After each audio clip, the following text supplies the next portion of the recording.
नमस्कार, मैं हूं आपकी होस्ट रीना कपूर। एक बार फिर से आपका इस शो में स्वागत करती हूं जिसका नाम है परब्रह्म रहस्य विद डॉक्टर किसले पांडे। तो चलिए शुरुआत करते हैं। क्या तंत्र के माध्यम से असंभव भी संभव हो सकता है? यानी जो चीज़ें हम लोगों के हाथ में नहीं होती, मनुष्य के हाथ में नहीं होती, जैसे कहीं पे बाढ़ आ गई है, उसे कैसे रोका जाए, या कहीं पे सूखा पड़ गया है, तो इन चीज़ों के लिए तंत्र क्या काम आ सकता है? बिल्कुल आ सकता है। और तंत्र का जो विशेष प्रयोजन था वो था ही लोकहित में। बाद में धीरे धीरे उसके कई स्वरूप आए जब लोग निज स्वार्थ के लिए भी पूर्ण उसका प्रयोग करने लगे। जब शंकराचार्य गौड़पादाचार्य जी के आश्रम में पहुंचे तो उनको ये आदेश दिया गया कि आप जाइए स्नान कर लीजिए और थोड़ा सा अपना संध्या इत्यादि कर लीजिए। उस समय माँ नर्मदा पूरे उफान पे थी और उस समय ये कहा जाता था कि वो उस समय सीजन था, आए दिन वहां पे कोई ना कोई क्लैमिटी हो रही थी। तो लोगों ने बताया भी शंकराचार्य जी को, उस समय शंकराचार्य जी काफी छोटे थे और उन्होंने माँ नर्मदा के बारे में बताया कि बहुत विकराल रूप धारण कर लेती हैं और कई लोगों को ये ले चुकी हैं अपने प्रभाव में, तो इसलिए बड़ा खतरे से खाली नहीं होगा। पर शंकराचार्य तो आदि गुरु शंकराचार्य थे। वो गए, वहाँ पे उन्होंने स्नान किया, पूजन किया और जब माँ नर्मदा ने अपना विकराल रूप धारण किया तो उन्होंने माँ से बड़ी ही साधारण रूप में प्रार्थना की। वो भी अब तंत्र शास्त्र में लिपिबद्ध है। और फिर देखा लोगों ने कि जो कभी नहीं हुआ वो उस दिन हो गया। माँ नर्मदा शांत हो गई। उन्होंने ज्यादा कुछ नहीं किया, पुत्र भाव से माँ का आह्वान किया और माँ से प्रार्थना की कि माँ अपना प्रकोप शांत करिए, सब डर रहे हैं, घबरा रहे हैं, माँ शांत हो जाइए। और जब ऐसा किया तो माँ शांत हुई। अब जैसे जो प्राकृतिक आपदाएं इत्यादि आती रहती है, अगर हम कहें कि ये प्रकृति का स्वभाव है, तो जिस शक्ति से प्रकृति इस प्रलय को संचारित करती है, अगर आप उस शक्ति को ही साध लें, जैसा कि आपने कहा तंत्र का आपने जिक्र किया, और तंत्र भाव से अगर हम उन मंत्रों का प्रयोग करें तो बिल्कुल संभव है। जो कभी भी नहीं हुआ वो तो तंत्र के माध्यम से हो सकता है। और ये तो बहुत अच्छी बात कही आपने, जब ये लोक हित में हो तब बिल्कुल तंत्र का प्रयोग होना चाहिए। अब हालांकि बड़े कम ऐसे विद्वान बचे हैं जो ये प्रयोग कर पाते हैं और जिनको इन प्रयोगों की जानकारी है। और जैसा कि मैंने कई बार बताया है और मैं लोगों को भी बताता हूँ कि जो असंभव है, क्योंकि वास्तव में जो आध्यात्मिक जगत, वहाँ कुछ भी असंभव नहीं होता, वहाँ सब संभव है। असंभव जैसी चीज वहां नहीं होती। ये संभव असंभव हमारे आप जैसे लोगों के बीच में होता है। तो तंत्र के माध्यम से सब कुछ संभव है। क्या देवी भागवत महापुराण हम इंसानों को परब्रह्म की शक्ति स्वरूप के दर्शन करा सकती है? देखिए, देवी भागवतम महापुराण माँ भगवती के विराट स्वरूप का काफी बारीकी से दर्शन कराता है और ये भी आपको बताता है कि माँ भगवती ही एकमात्र कारण है ब्रह्मा विष्णु महेश महाकाली महालक्ष्मी महासरस्वती का, और कैसे माँ भगवती माँ के रूप में इन त्रिदेवों का और इन त्रिदेवों की शक्तियों का भरण पोषण कर रही है, कैसे वो स्वयं पर ब्रह्म है। तो देवी भागवतम महापुराण ही क्यों, फिर मार्कंडेय पुराण भी, और ऐसे कई सारे ग्रंथ इत्यादि मौजूद हैं जो माँ की विराटता का, माँ की शक्ति का काफी विस्तार में दर्शन कराते हैं। जी। क्या जीव और परमात्मा परब्रह्म एक ही है या वो भिन्न है? अगर एक है तो फिर साधना की आवश्यकता ही क्या है? देखिए, वो एक ही है, परब्रह्म ही है जो जीव के रूप में इस जगत में भ्रमण कर रहा है। जगत भी वही है, जगत का कारण भी वही है। साधना की आवश्यकता यह है कि जैसे ही हम लोग ये शरीर धारण करते हैं, ये सत्य हम लोगों को धीरे धीरे धूमिल होने लगता है। हम लोग इस भावना में चले जाते हैं जाने अनजाने कि हम ही करता है और ये सब हमारी बदौलत हो रहा है, ये जो दिख रहा है ये सब हमारा जलवा है। तो इसको तोड़ने के लिए साधना ही एकमात्र साधन है।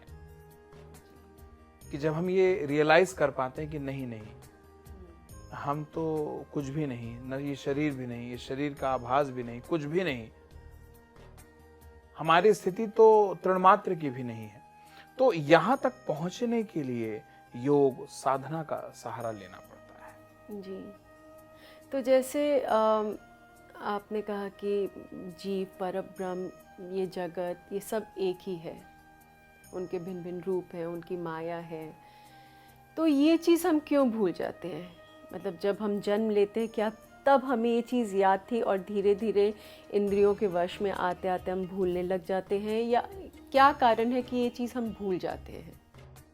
देखिए, इंद्रिय जनित प्रभाव हैं जो सत्य को ढांक लेते हैं, और मैं तो बिल्कुल ये कहूँगा कि जाने अनजाने हर कोई दिन में एक बार ये बोलता है कि जैसी भगवान की मर्जी, जो भगवान कर रहा है। तो जानते सब हैं पर मानता कोई नहीं है। ये बहुत बड़ा डिफरेंस है। वो बोलता जरूर है भाई हमने तो कर दिया, बाकी जैसी भगवान की मर्जी। तो ये बात जानते हो तो मानो भी तो सही कि अगर वो सफल हुआ तो भी भगवान ही की मर्जी थी, और अगर वो सफल नहीं हुआ तो भी भगवान की ही मर्जी थी, और जो किया वो भी भगवान की मर्जी से। अच्छा, जो करने वाला था वो भी भगवान की मर्जी से था। जानते सारे ही हैं, जैसा कि मैंने कहा कि ये वही है, उसके अलावा और कुछ भी नहीं है। मैं आपको एक आख्यान बताता हूं कि जब महाभारत का युद्ध संपन्न हो गया तो प्रभु बर्बरीक ने इस सारे युद्ध को देखा। योगीराज भगवान श्री कृष्ण का उनको यह आशीर्वाद था कि वो पूरे महाभारत को देखे जाएंगे। तो उसके बाद दूसरी तरफ पांडवों में ये हो गया कि भाई एक ने कहा मैंने गदा बड़ी अच्छी चलाई, तो अर्जुन ने कहा मैंने तीर इतना अच्छा चलाया।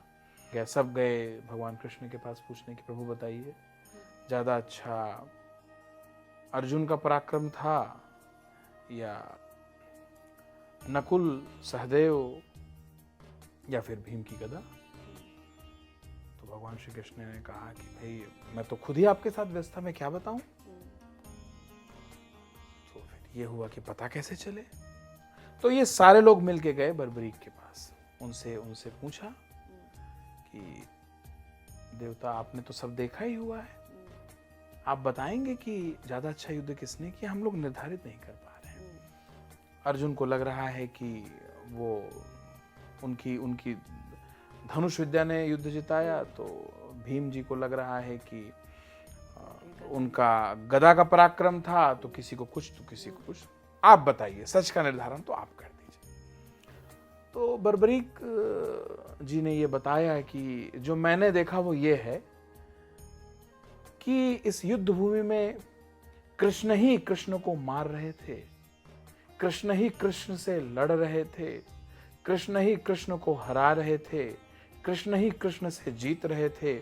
जो बच गए वो कृष्ण थे, जो मर गए वो भी कृष्ण थे, जो खड़े हैं वो भी कृष्ण है, जो देख रहा है वो भी कृष्ण है। बताओ मैं क्या बताऊं?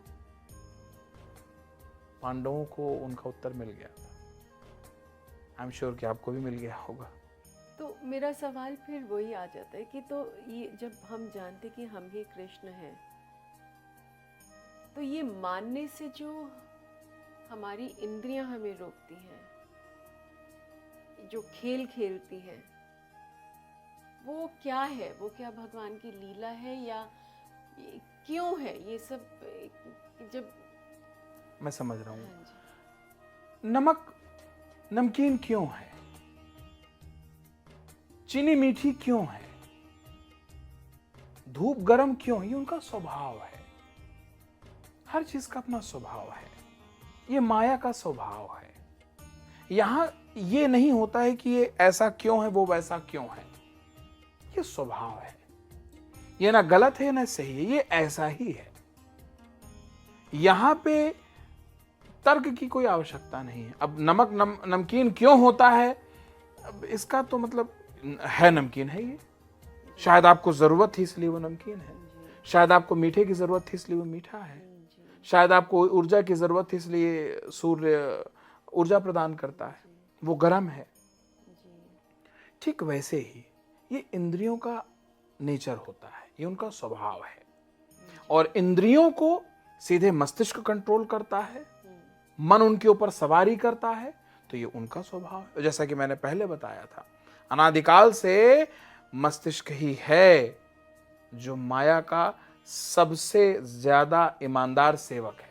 वो कभी भी बाहर नहीं जाना, वो एकदम इसी माया में वो माया के प्रति उसकी वफा है। वो माया का काम कर रहा है, वो आपको माया की तरफ खींच के रखेगा।